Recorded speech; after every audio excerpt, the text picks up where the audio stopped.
Sir शिक्षा के विभाग में हाल ही में सर बागवानी विषय को लेकर भी बागवानी विषय इंट्रोड्यूस करने जा रहा है शिक्षा विभाग हिमाचल प्रदेश में, तो इसको लेकर किस तरह की जानकारी है?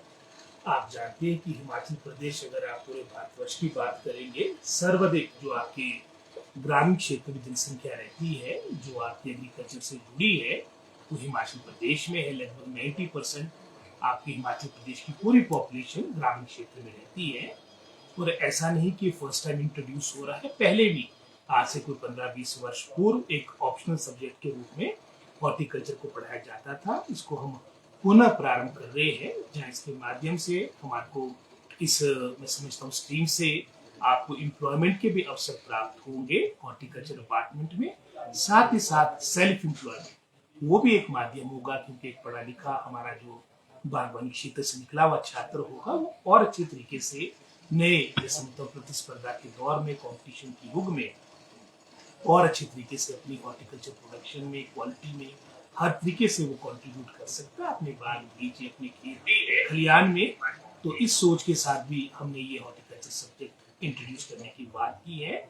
और विशेषकर जो मैं समझता हूँ हमारे बागवानी बाहुल्य क्षेत्र, ये मात्र जिला शिमला या फिर हम किन्नौर की बात करें, वहाँ तक ना सीमित होते हुए शिवा प्रोजेक्ट के बाद जो हमारे मैदानी क्षेत्र है, वहाँ पर भी विशेषकर आप चाहे गुआवा की बात करें, आप चाहे सिट्रस फ्रूट्स की बात करें, चाहे आप ड्रैगन फ्रूट की बात करें, बहुत सी ऐसी क्रॉप्स हमारी मैदानी क्षेत्र में भी डेवलप हो रही है।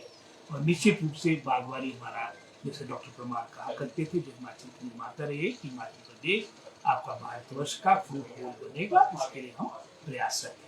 सर नए शिक्षा सत्र तक क्या ये विषय लागू हो जाएगा? हमारा प्रयास रहेगा कि शीघ्र इसको इम्प्लीमेंट किया जाए।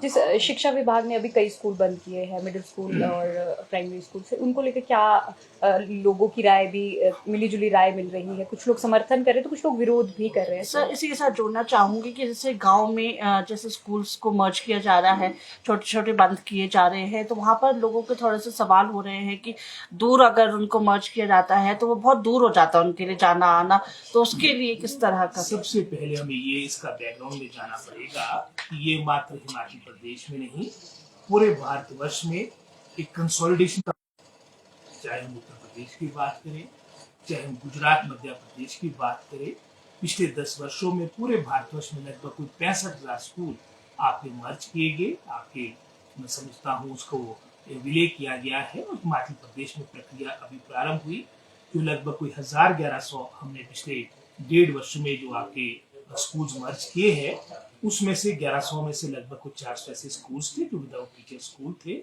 आपके, यानी जो आपकी जहाँ पर जीरो इनरोलमेंट थी। 400 आपके ऐसे स्कूल्स थे जहाँ पर आपकी जीरो इनरोलमेंट थी, और इसके अलावा जहाँ मात्र 1-2 बच्चे थे या फिर लेस देन 5 आपकी संख्या थी इनरोलमेंट की थी, उनको हमने मर्ज किया है। और निश्चित रूप में हमारा यही प्रयास है कि एक अच्छा माहौल, शैक्षिक माहौल हो, और सोच के साथ कार्य किया जा रहा है। और चलो, जिनके तो बच्चे स्कूलों में थे उनका विरोध तो मैं मान सकता हूँ, उनका अधिकार है, वो बिल्कुल उनका वाजिब हो सकती है बात, लेकिन कई सिर्फ विरोध के लिए विरोध करें, उनके बच्चे किसके प्राइवेट स्कूल में पढ़ रहे हैं, किसके कॉन्वेंट स्कूल में पढ़ रहे हैं, विरोध करने सबसे आगे आते हैं। तो जो हम फैसला ले रहे हैं वो इसी सोच के साथ कि आने वाले समय में हमारा शिक्षा का स्तर सुधरे, उसके लिए विभाग प्रयासरत है। सर शिक्षा विभाग अभी हाल ही में टीचर्स को विदेशों के लिए भेजा गया था, अब स्टूडेंट्स भी जाएंगे, क्या उद्देश्य रहेगा सर इसका? तो अब यही सोच है कि मैं समझता हूँ ग्लोबल लेवल पे कितनी, मैं समझता हूँ चाहे शिक्षा की बात हो, वैसे भी एक एक्सपोजर में बहुत सी बातें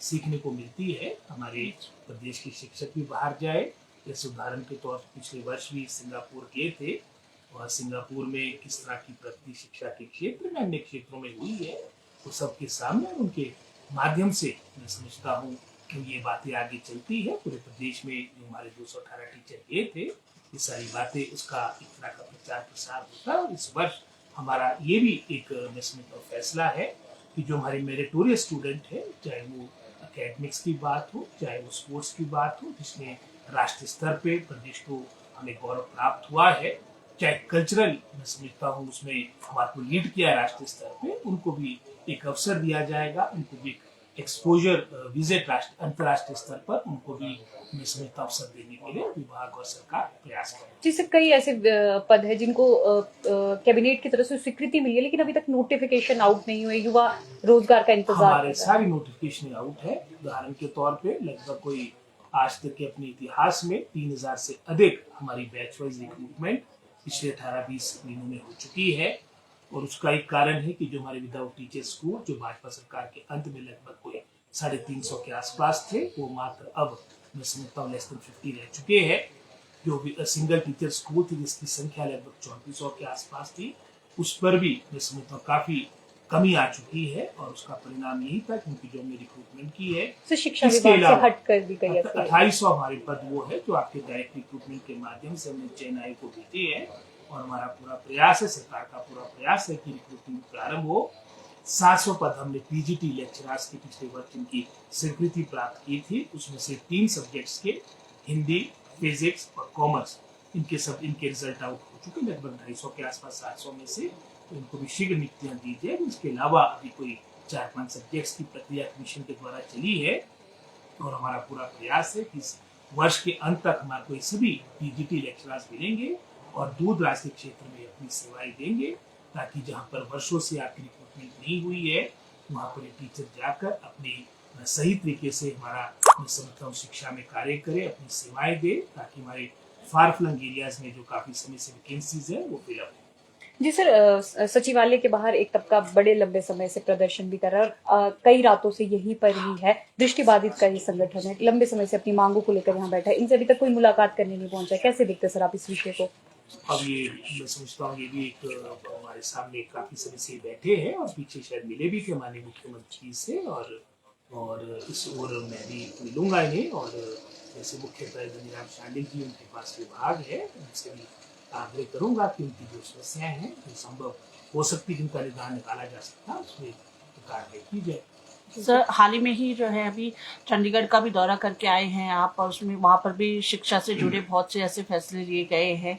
एनटीटी के जो है वहाँ पर पद भरे गए हैं और भी दूसरे जो है स्पेशल टीचर्स के लिए, एजुकेटर के लिए गए हैं। चंडीगढ़ का दौरा तो मेरा हमारे यूथ एसोसिएशंस थी हमारे शिमला और सोलन की, उनका कल्चरल प्रोग्राम था, उससे संबंधित हम वहाँ पर गए थे। लेकिन एनटीटी की रिक्रूटमेंट काफी वर्षों से लंबी थी। हमने कैबिनेट से इसकी सैंक्शन लेके 1200 पोस्टों की ये एचपीएससी डीसी को कार्य दे दिया है, उस कार्य में लगे हैं। शीघ्र वो मैं समझता हूँ उसकी छटनी का प्रोसेस प्रारंभ करेंगे। और जो स्पेशल एजुकेटर की पोस्ट है 283 है, ये कमीशन के द्वारा शीघ्र भरी जाएगी। सर, दीपावली का त्योहार आ रहा है, जनता के लिए क्या संदेश रहेगा प्रदेशवासियों के लिए? सभी प्रदेशवासियों को सबको ढेर सारी बधाई है। दीपावली हमारे पूरे राष्ट्र का एक मुख्य त्योहार है, एक प्रकाश का त्योहार है। और मैं संपूर्ण हिमाचल प्रदेश के सभी वासियों को, सभी प्रदेशवासियों को बहुत बहुत हार्दिक बधाई देता हूँ। ये त्योहार हमारे जीवन में, हमारे परिवार में ढेर सारी खुशियाँ लाए, नई उमंग लाए, यही मेरे सबके लिए शुभकामनाएं।